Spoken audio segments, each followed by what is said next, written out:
You chose absolutely right tuning into Rwanda Television tonight. Good evening and welcome to our edition. This is what is coming up. President Paul Kagame has called on Caribbean countries to be more united with the African continent for the benefit of both sides. The plenary session of both chambers of parliament has unanimously voted in favor of the amended constitution of the Republic of Rwanda.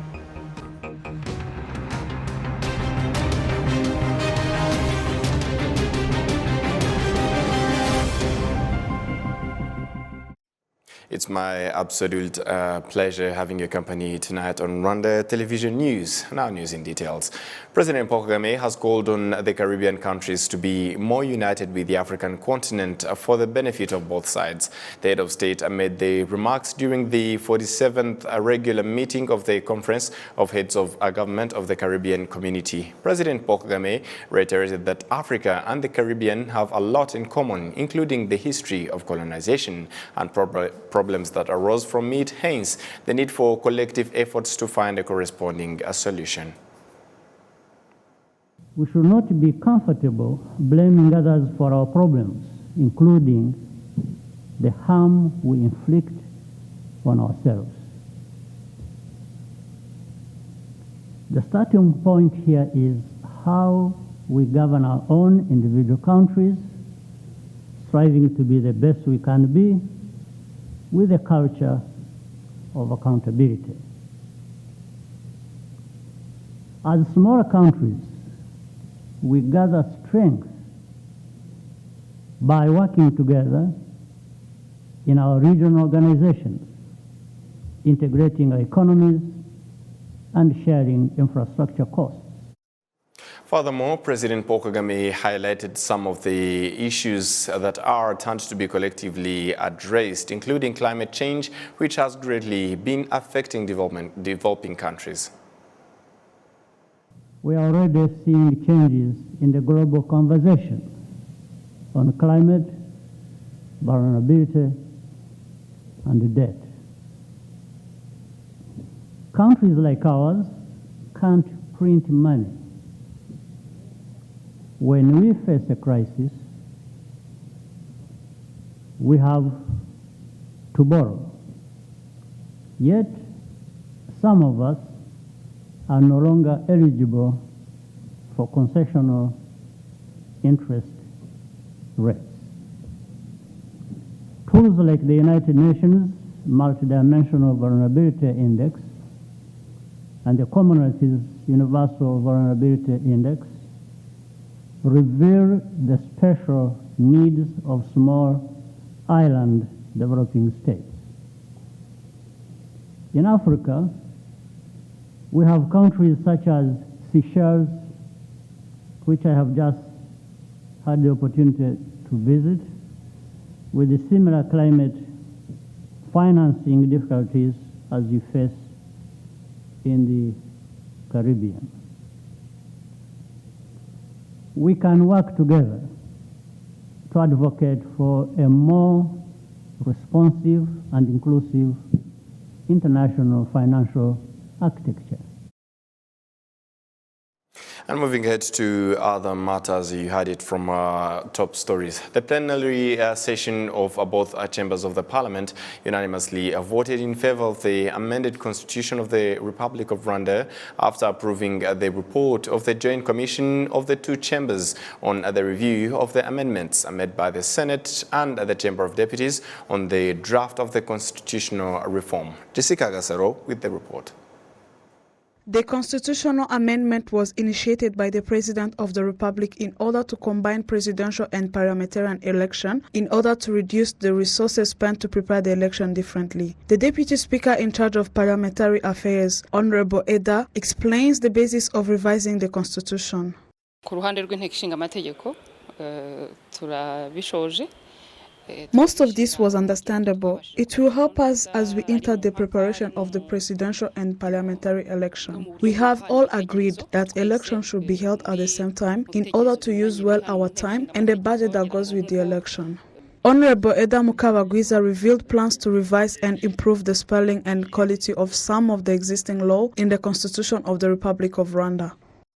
n'ingingo zitari zinavuganye nuko procedure yacu dusaba ko ntacyo twahindura. Our procedure requires us not to change anything the Senate sent us without discussing it. There is an article in the script, but when you enter it, it seems that the agreement is approved by the Legislative Assembly. And another article, I would say the regulation that showed the inequality of the law, which brought back the regulation that had been taken out in 2015. In the discussion, that one had been revised in the initiative of the article, the President of the Republic on both sides is the head of the Parliament and the Senate, because the instruction would lead to the inequality of the law and we would not accept it.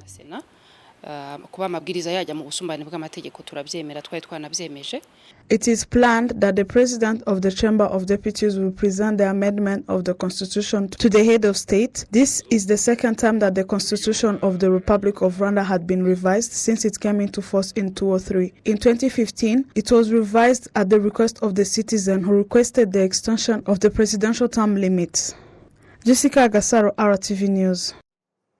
Rwandans living in Nyagatare districts and their neighbors in Uganda are happy with the opening of the Kizinga border in Gwemasha sector that connects the two countries. They believe it is going to speed up the trade and facilitate the travel of residents of both countries and strengthen the good relations between Rwanda and Uganda.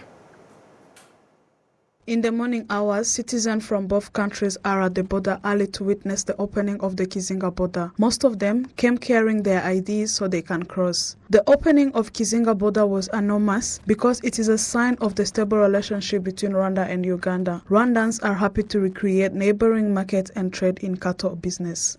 We are going to start crossing officially. If you have your bicycle, you can go to the other side and come back with goods and come and sell it in Nyagatare district. And we get to evolve.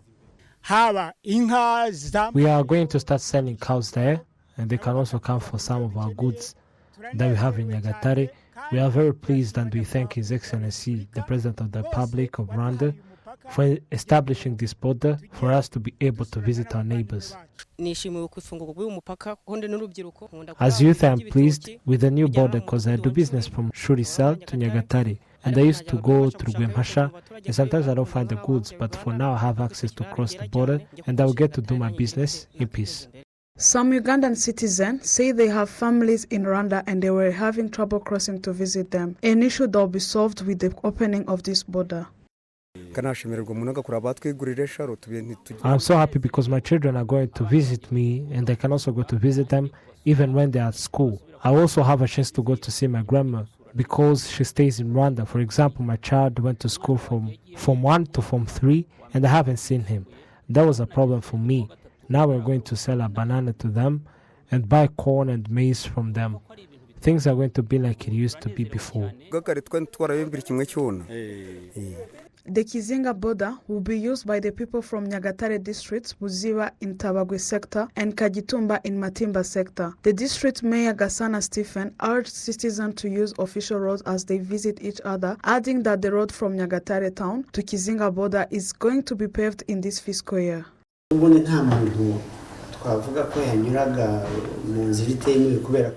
can't say that there are people who are using an official road because they couldn't find an official road. Even those who used to say they are going to another sector, because for now, the new plan is for people to use the official way, and as we speak in this fiscal year, the road will be paved.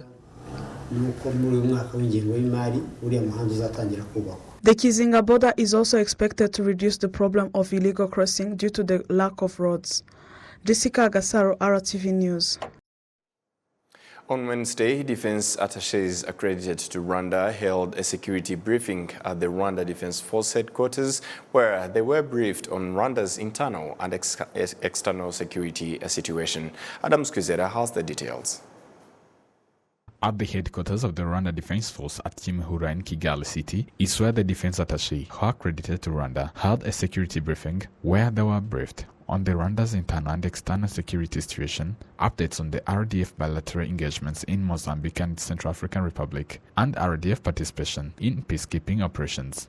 The president of the Defense Attaché Association, Colonel Didier Kalma, expressed gratitude for the opportunity given to them to attend the briefings and exchange views on the security and defense matters as an important milestone in their cooperations. We express our gratitude for the opportunity given to us to attend a new series of briefing with the presence of the CDS. Thank you for that, sir. As well as for the chance to exchange view on security and defense topics with very knowledgeable officers, and especially against the background of a challenging security situation at the country's western border. The briefing was organized by the RDF International Military Cooperation Department and involved 31 defense attachés and associates representing 26 countries. Lieutenant General Bak Muganga, the RDF Chief of Defense Staff, noted that the security brief was an important way to pursue defense cooperation and mutual understanding between the countries. RDF affirms the strong cooperation and partnerships as one of the most effective means to achieve our nation's mission under the respective flags. Defense attachés are essential actors in that endeavor, and I want to thank you all. I'm pleased to hear that today's security brief has the highest attendance, which is an encouraging sign that the defense cooperation is growing for the benefit of our countries. After the brief, the defense attachés also toured the Rwanda Military Academy GACO that trains RDF troops for peacekeeping missions and cadet officers course. Rwanda Defense Force organizes defense attachés security briefings periodically to provide the opportunity to the residents and non-residents defense attachés to meet and exchange views on current security dynamics at national, regional, and international level with a view to enhance cooperation between defense and security forces. Adams Kwizera, RTV News.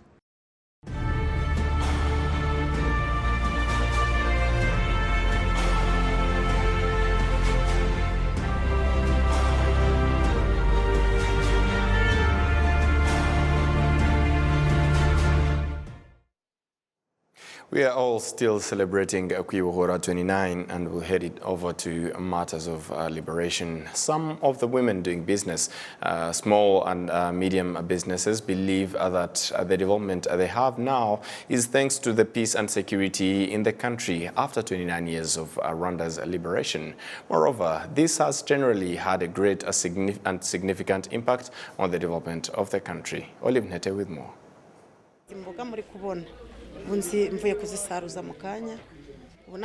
Esperance Nyiramajyambere is a trader of vegetables in Kigali City in one of the markets in Nyabugogo. She's been doing trade activities for the past 20 years. She says that her business grows on a daily basis. We do wholesale of vegetables to those who sell them, and we also grow them. And currently, I opened a small shop of vegetables in the neighborhood. I did that to facilitate people in that neighborhood so that they won't have to travel a long distance. Foster Nyirandayambaje is also one of the women that has developed in the business sector. She's been in the sector for 8 years, and she says that the fact that the country offers opportunities to everyone is one of the reasons behind the development of women. The first opportunity that she has is that she can also be able to work and develop. This is to tell you that Rwanda's liberation comes with benefits to women. For instance, I used to live a miserable life, but I developed myself starting with the little I had. Both of them are proof that the progress of their businesses and women in general is based on the peace and security in the country, thanks to the former Rwanda Patriotic Army that liberated the country. First, I work in a safe environment. We reach at work early in the morning, 4 a.m. On my way, I'm not afraid. I pass by security personnel, and all of this inspires me to work. When there is no security, you cannot develop. About security, I walk during the night, and I'm not afraid. I attribute this to our good leadership. I am free and liberated. Some of the entrepreneurs that support women-led businesses point out that women have the potential and also the opportunities that they can make use of, as explained by Claudine Zaninga, the managing director of Ibare Services Limited, a company that focuses on employment, education support services, and business growth in food and market and system. For women, liberation means a lot. We take care of our families. We are also able to work currently. There are exemplary women with a remarkable journey of development, and they are also eager to contribute to the country's development. Currently, women can be found in various sectors, and this is one of the indicators of women's development. According to the National Institute of Statistics, women in education are 45,915. In wholesale and trade, there are 77,397. In manufacturing, women are 30,344. In human health and social work, 20,922. While in other activities, women are 30,959. Olive Nete, RTV News. Economic experts and analysts and the practitioners in the sector of tourism, hotels and restaurants show a vital role of the MICE sector in the development of Rwanda's economy in the past 29 years of the country's liberation. In the journey of the liberation in the economic sector in the past 29 years, Rwanda has built up the capacity to develop tourism, mainly based on the meetings, incentives, conferences and exhibitions sector, where various infrastructures have been built, including hotels and conference buildings. The development of that sector is one of the key factors that have contributed significantly to the creation of new jobs and employment opportunities to the youth. Like our hotel has a permanent number of the workers, but when hosting such meetings, we hire a support team, which means that we give jobs to the unemployed youth. Like if we had a number of 300 permanent workers, we immediately hire other 700 part-time workers, which means that during the preparedness of that meeting and during the meeting, there are a large number of people who get employed. The annual report of the Rwanda Development Board indicated that in 2022, Rwanda received 1,460,000 international visitors, while more than 60% of them came from African countries, as 47.5% of those visitors came for business purposes, reflecting Rwanda's positioning as a hub for business activities, which is linked to the growth of investment in hotels and restaurants as one of the key supporters of this MICE sector in Rwanda. The hospitality sector is one of the vital players in the development of MICE sector, as the practitioners in that sector points out the benefits they get from hosting these international meetings in Rwanda. Of course, as people who are in business of the hospitality, we get revenues because our rooms get occupied by the people visiting the country. Also, we get it is also a source of revenue and also a source of employment. Source of employment mostly to youth. Meetings, incentives, conferences and exhibitions are one of the vital contributors to the economic recovery of the country, which was affected by the COVID-19 pandemic, which made up a substantial increase of 171.3% from $164 million in 2021 to $445 million recorded in 2022. Economist Kwizera Sat points out the role of this sector in boosting the domestic investment. When you organize a big meeting, a big event, and you expect among participants there might be some investors, when you really prepare the event very well, there are higher opportunity that those participants can decide to set a business in the country. So it is one of the investment promotion too, because yes, you attracted the people for the event or the meeting purpose, but in addition to the meeting, you show them what you have in Rwanda, you have industrial parks, you have the incentives, which can really attract more FDIs in the country. In the last 5 years, this sector has been growing day by day, whereas in 2017, Rwanda hosted more than 28,000 delegates who participated in various international conferences, which made an increase of more than $42 million revenues. As in 2022, Rwanda hosted more than 35,000 people who participated in 104 events, including Commonwealth Heads of Government meeting, which brought together more than 5,000 participants, which generated $62 million. Adams Kwizera, RTV News, Kigali.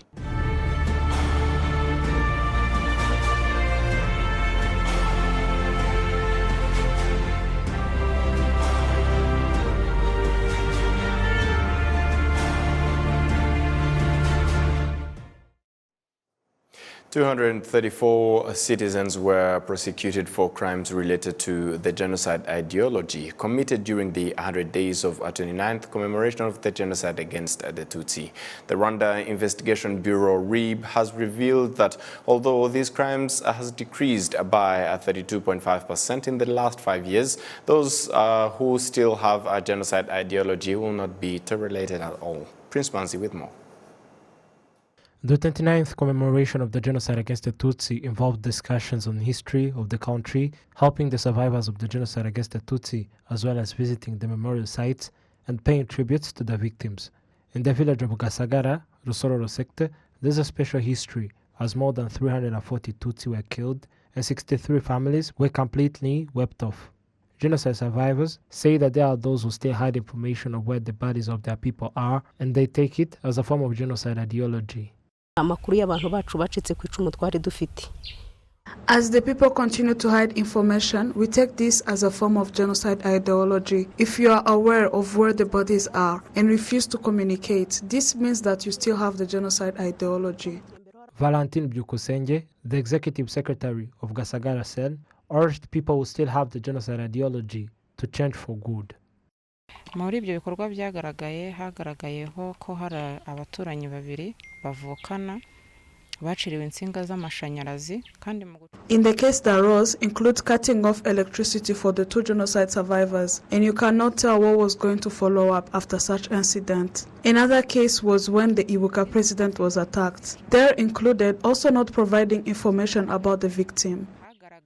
The Rwanda Investigation Bureau has revealed that in the 100 days of the 29th commemoration of the genocide against the Tutsi, 234 people committed crimes related to genocide ideology, where all of them are under prosecution. The Rwanda Investigation Bureau spokesperson, Dr. Thierry Murangira, noted that these crimes are dominated by rhetoric speeches against the survivors of the genocide against the Tutsi, and the unfortunate is for that these criminals include those that took part in the genocide. Muri bariya bakurikiranywe 10.7% bafite aho bahuriye na jenoside bamwe bari barayikurikiranywe. And the prosecuted, 10.7% were also involved in genocide crimes, and some were tried and forgiven. 0.8% of them have siblings involved in the genocide perpetrated against the Tutsi. Another mark in this year is our people understanding the importance of providing information. And in these 100 days, there are people providing information about the victims. People are also collaborating in facilitating institutions in charge to investigate. The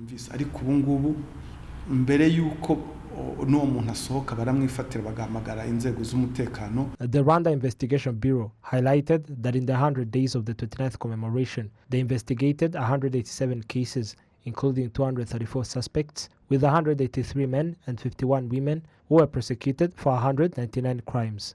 Among these crimes, there are 166 crimes related to genocide ideology and other crimes related to it.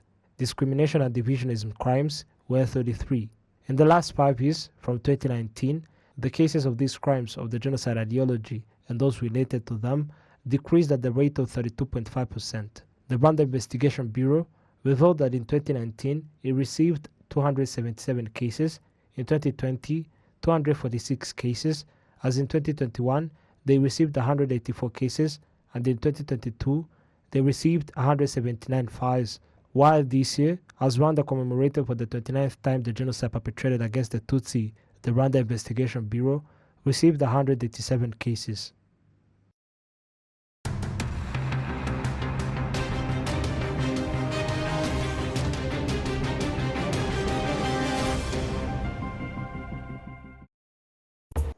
And on behalf of the entire news production as well as the technical team, many thanks for being with us on this edition of Rwanda Television News. Up until next time, stay safe and have a great evening.